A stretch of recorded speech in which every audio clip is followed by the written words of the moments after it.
Southside Nefertiti is a comic book about a woman who is a single mom. Can you do that one more time? Because Okay. it's picking up your hand. Okay. Okay, go ahead. Southside Nefertiti is a story of a woman who is a single mom and a superhero. And really, the inspiration for it came from my love of hip hop and from just my life experience. Um, I listen to a lot of hip hop, and to me, hip hop is kind of an art form that can turn anybody into a hero. It turns the drug dealer into a hero, the bag man, the ex-con. At some point, it struck me like if we could turn a drug dealer into a superhero, if we could turn an ex-con into a hero, why can't we turn a single mom into a hero? Particularly when, if you look at my generation, a lot of us were raised by single moms. So it's like you had this huge icon sitting right in the middle of our community, waiting to be turned into a literary figure.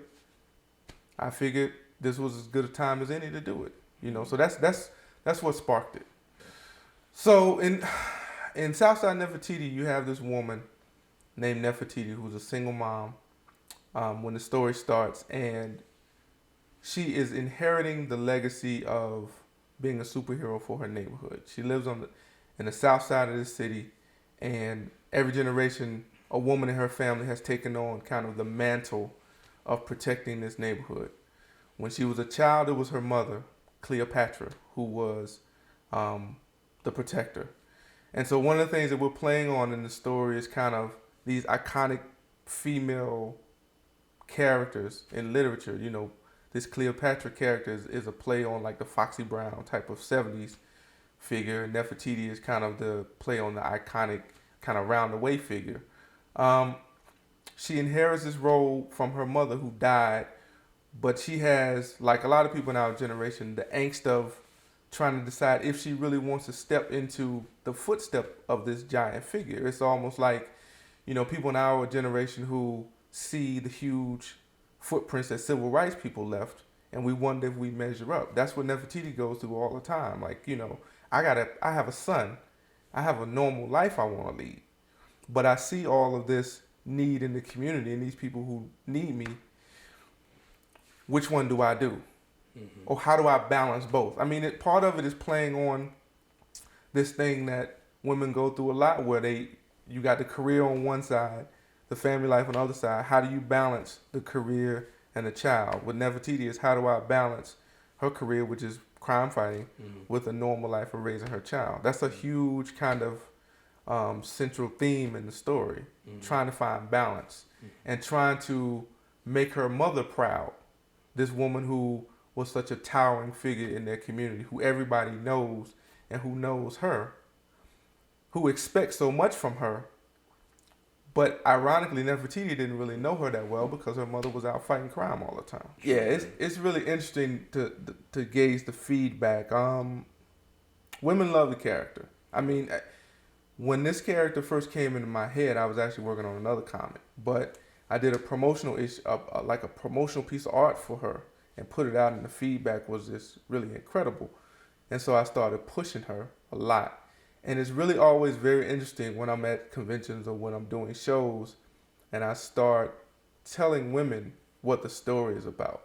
And I say, yeah, Southside Nefertiti is a story of a woman who's a single mom and a superhero.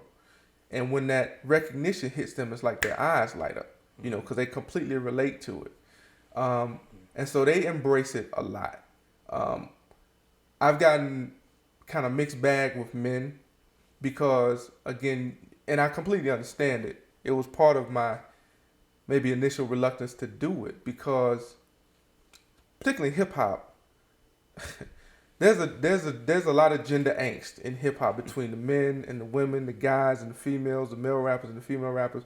There's a lot of tension, and so when you take this character that I'm making, which basically flips the superhero convention on its head, makes the woman the hero. Her sidekick is a guy. She's got a kid in tow.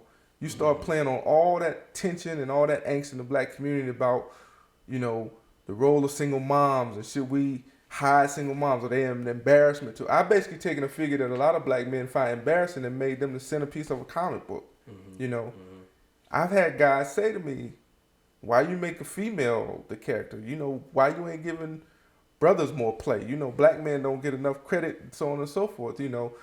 And on a certain level, again, I understand that because we've been marginalized. And like I said, I see it in the comics all the time. You have this attempt to compensate for the fact that we've been marginalized in our comic books. Right. But my feeling is, number one, a good story is a good story. Mm-hmm. If I'm writing a good story that's interesting and unique, I'm gonna do it regardless. But then also, the larger issue is, even if we've been marginalized, that doesn't mean you turn around and marginalize somebody else. You know what I mean? And that's in a lot of ways, I'm trying to spark a larger discussion in hip hop about this issue that we have that don't nobody want to talk about, which is that we've been rapping about this woman in some form for 40 years. Whether, Tupac rhymed about Dear Mama, that's a single mom. A guy rhymed about a chicken head, that's probably a single mom too. We've been rapping about this woman since the beginning of hip hop, but don't nobody want to really showcase her. But we don't want to deal with her either. So the issue is, if you get mad when you see my comic book, on a certain level, that's good. If you want to talk to me about it, that's good too. Because we need to talk about it. I mean, beyond the fact that I have a good comic book with a great story and all that stuff, which is my main intent. Mm-hmm. But if I piss you off a little bit too, I'm not mad about that. Because this conversation need to be had at some point. When I was first making this character, I had some reluctance about doing this character because I know single moms are kind of, a lightning rod. Not just in the black community, everywhere. Ronald Reagan won the presidency talking about welfare queens, So I know that was going to be provocative. But, I've been listening to hip hop for a long time, and I looked around and I saw that this was an issue that needed to be dealt with.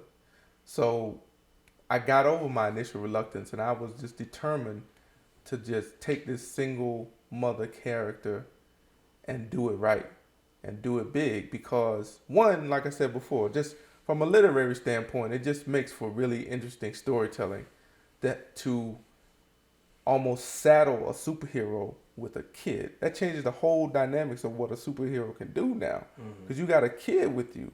You can't just run up in somebody's house and lock people up and all that stuff because they know you got a kid. So now what are you going to do? It's almost like you regular superhero comics is about male power, right? Just unbridled male power. I can do whatever I want to. I'm Superman. I can fly. I can see through walls. I can do whatever I want to. You put a kid in the mix, and now you have put handcuffs on that power. Mm-hmm. So now it's almost the difference between hard power and soft power. Mm-hmm. So I thought there was some interesting, really, really interesting things with storytelling that you could do by introducing the kid. And I also thought there was some provocative things that I could spark in hip hop by making her a single mom.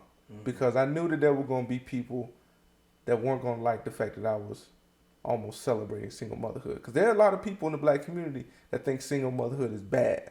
You have preachers who down single moms and all that stuff. You have people who think single moms are part of the problem in our community. So here I come trying to make her the hero of a story. And I wondered, and I thought that, this will get people talking. But I felt like it was cool that it would get people talking because it's something that people need to talk about. So the question then is, all right, so you're obviously a black man. Yeah.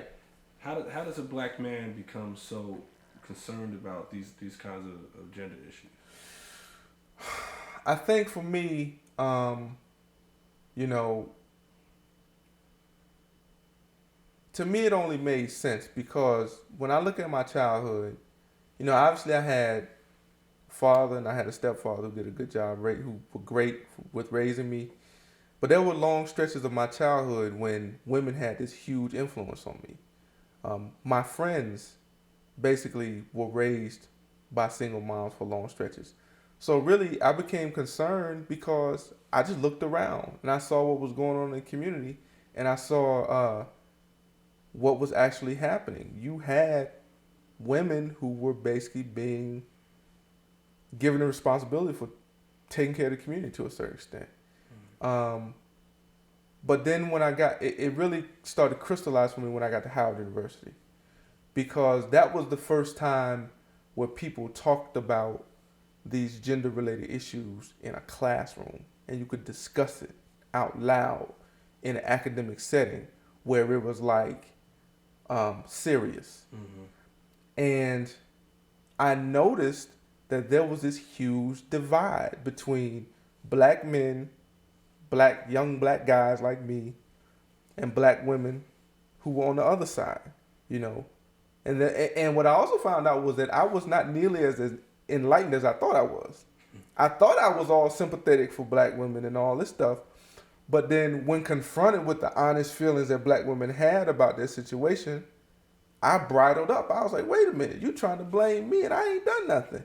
You know, so there was a lot of angst back and forth. But when I started writing this story, what that told me was that, again, that means that there's a lot of potential for dramatic storytelling here. There's a lot of strong feelings, but that means every time there's a strong feeling, that means there's a story somewhere to be told. Everybody that had them strong feelings in my Black Women in America 101 class, they got a story back there. This comic book is trying to get at those stories. That's what this comic book is about, you know. But, you know, at the same time, on a personal level, it's like I'm a black man. I'm dating black women. I'm being taught by black women. I need to know this stuff because this is who I'm around. This is my setting for my life. So I need to figure this stuff out.